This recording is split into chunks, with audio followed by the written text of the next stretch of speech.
시청자 여러분 안녕하십니까, 이영풍TV입니다. 이재명 1심 선고 11월 15일 오후 2시 30분 공직선거법 재판 1심 선고가 있습니다. 검찰의 최종 구형은 2년이었죠. 2년 실형이었습니다. 그래서 유죄가 나올 것이다, 이런 주장이 많이 나오고 있는데, 결국 재판부가 생중계는 하지 못한다, 이렇게 결정했습니다. 조금 전 나온 기사를 보면 서울중앙지법 형사 34부네요. 재판장 한성진, 관련되는 법익들을 종합적으로 고려해서 판결 선고 촬영 중계방송을 하지 않기로 했다. 지금 1심 등 그 하급심 재판 생중계는 2017년부터 지금 가능해졌는데요. 법원이 그 규칙을 개정했어요. 즉 법정 방청 및 촬영 등에 관한 규칙을 개정하면서부터 가능해졌는데, 이 규칙에 따르면 피고인, 이 케이스는 이제 이재명이죠. 피고인이 반대하더라도 공공의 이익을 위해서 상당하다, 부합한다 이러면은 촬영을 허가할 수 있어요. 이 케이스는 그동안 세 번 정도 있었습니다. 다 전직 대통령들입니다. 박근혜 대통령 2번, 이명박 대통령 1번. 2018년 4월 6일 박근혜 전 대통령의 국정농단 사건 선고, 또 같은 해 7월에 박근혜 전 대통령의 국정원 특활비 수수 및 공천 개입 사건, 그리고 같은 해 10월 이명박 전 대통령의 횡령 뇌물 사건 1심, 다 문재인 정권과 관련이 있는 거네요. 자, 그런데 이제 이 이재명 1심 선고 생중계를 가지고 정치권에서도 공방이 벌어졌습니다. 추경호 국민의힘 원내대표 같은 경우는 이거 해야 된다, 이렇게 하고, 탄원서도 법원에 냈죠. 주진우 부산 해운대 그 법률지원단장이 탄원서를 내기도 하고, 또 진종호 최고위원은 법원 앞에서 1인 시위도 하고. 하지만 반면에 민주당은 이거 망신주기다, 공식 대응하지 않았죠. 박근혜 대통령, 이명박 대통령 때는 그렇게 하자고 하더니. 자, 그리고 이 보도에 따르면 법원 내에서도 이 생중계를 놓고 이 판사들끼리 또는 관계자들끼리 아마도 찬반 여론이 있었던 모양입니다. 1심 선고를 굳이 생중계를 하게 되면은 이재명을 거의 대통령급으로 올려서 정치적 체급을 키워주는 거 아니냐, 이런 어떤 지적도 있고, 그래서 굳이 할 필요가 있겠나. 또 다른 판사는 판결 관련해서 뒷말이 안 나오게끔 국민들이 모두 처음부터 끝까지 보게 하면 뒷말이 안 나온다, 그래서 깔끔하게 생중계하는 게 좋다. 저는 사실 후자에 좀 무게를 두고 싶어요. 사실은 이 이재명 사건 관련해서는 변호인들이 지금 워낙 재판 지연 전술을 쓰고 있고, 또 판결문이라는 게 이렇게 쉽게 A4 용지 한 장으로 나온 게 아닙니다, 여러분. 판결문은 굉장히 조금 난해한 법정 용어로 길게 나오거든요. 그러면 본인들에게 유리한 부분만을 발췌해서 또 선전선동할 가능성이 있습니다. 그렇기 때문에 처음부터 끝까지를 국민들에게 보여주는 것이, 차라리 설사 이재명이 무죄가 나온다 하더라도, 설사 그렇다 하더라도 생중계로 보여주는 것이 좋지 않나, 이런 생각을 저는 하고 있습니다. 자, 이런 가운데 지금 정치권에서 이재명은 1심에서 그럼 얼마나 벌을 받을까, 이런 기사들이 쭉 나와요. 지금 쭉 나오는데, 어제 참 난데없이 여권 5선 인천이죠, 윤상현 의원이 이런 이야기를 했습니다. 벌금 80만 원 될 것 같다. 벌금 80만 원이면 이건 당선 무효형이 아닙니다. 100만 원 이상 돼야 되거든요. 난데없이 이런 발언을 했습니다. 그 이유에 대해서 본인은 이렇게 이야기해요. 민주당의 대선 자금 문제까지 귀결되기 때문에, 즉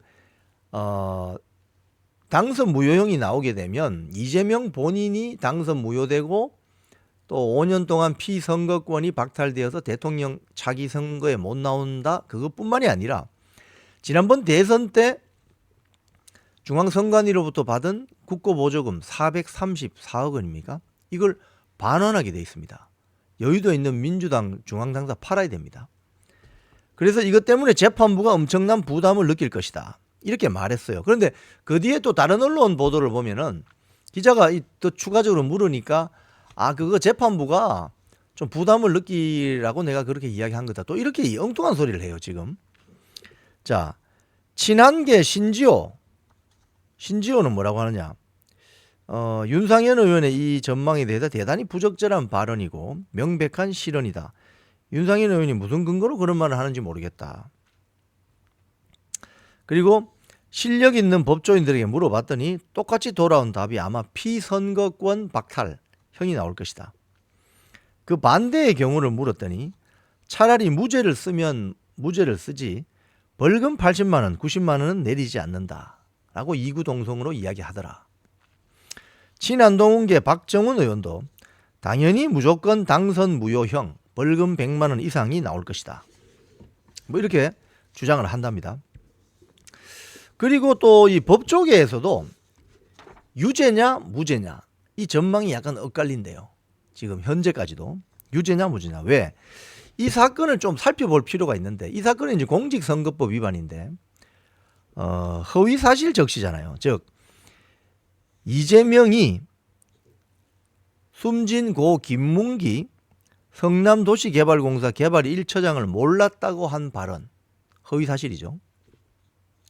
그 다음에 2번 국정감사에서 백현동 사업 부지용도 변경 신청과 관련해서 국토부가 직무유기를 문제 삼겠다고 한 발언을 허위사실 공표로 보고 있는 거예요. 이 두 가지 다를. 그러니까 고 김문기 처장하고는 같이 골프도 치고 뭐 사진도 찍혔던데 이걸 어떻게 모른다고 할 수 있느냐. 국토부가 직무유기를 문제 삼겠다고 한 발언 이 허위사실. 자, 그래서 여기에 대해서 이재명 측은 뭐라고 지금 이야기를 하고 있냐면요. 고 김문기 처장을 몰랐다고 한 발언에서 안다와 모른다의 개념은 객관적 기준 설정이 불가능하다며 증명 자체가 불가능하다고 반박한다. 이게 무슨 소리죠? 이해가 잘 안 되는데요. 같이 골프 치고 사진 찍혔는데 그걸 모른다고 할 수 있습니까? 그 다음 국정감사 발언에 대해서는 그 국회 안에서 한 발언이기 때문에 면책특권이 적용된다. 이렇게 주장한다고 합니다. 자, 그래서 법조계에서는 이제 유죄가 나올 가능성이 크다고 보는 게 좀 지배적인데 유죄 가능성을 이렇게 전망하는 의견은 이런 겁니다. 대선 과정에서의 발언이란 점에서 당선에 직접 연관성을 고려할 때 처벌이 불가피하다. 범행 불인정 태도를 고려하면 벌금 100만 원을 넘는 형이 예상된다. 이런 전망이 있고요. 무죄 가능성을 제기하는 측은 발언의 주관적 성격과 선거 과정에서의 표현의 자유를 강조한다. 이게 대법원 또 판례가 하나 있습니다. 이게 김만배 사건하고 관련이 있는 2018년 경기도지사 후보 시절 TV토론의 발언으로 기소됐는데 대법원은 권순일 대법관 이거 그런 의심을 받고 있죠. 대법원이 뭐라고 했냐면 다소 부정확한 발언이 있더라도 허위사실 공표죄를 엄격하게 처분해서는 안 된다며 무죄를 선고한 바 있습니다. 이 대법원 판례는요. 김만배가 권순일을 찾아가서 뭔가 마사지를 하려고 했다는 의심을 강력하게 받고 있어요. 그런데 확인할 길이 없습니다. 왜? 김만배도 이야기하지 않고 권순일도 이야기하지 않으니까. 근데 권순일은 대법관 퇴임 이후에 어디로 갔느냐? 화천대유 자산 관리하는 거기로 가서 고문인가 자문을 해줬죠.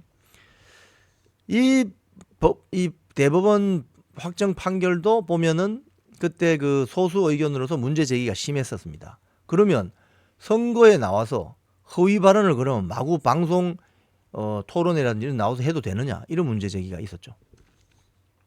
자, 어쨌든 일단 11월 15일 이번 주 금요일 오후 2시 30분 서울중앙지법에서 있을 예정인 이재명의 공직선거법 1심 재판 선고는 생중계하지 않습니다. 유무죄 전망은 갈리고 있지만 유죄가 나올 가능성이 높다는 의견이 지배적입니다. 지금까지 이영풍 TV였습니다.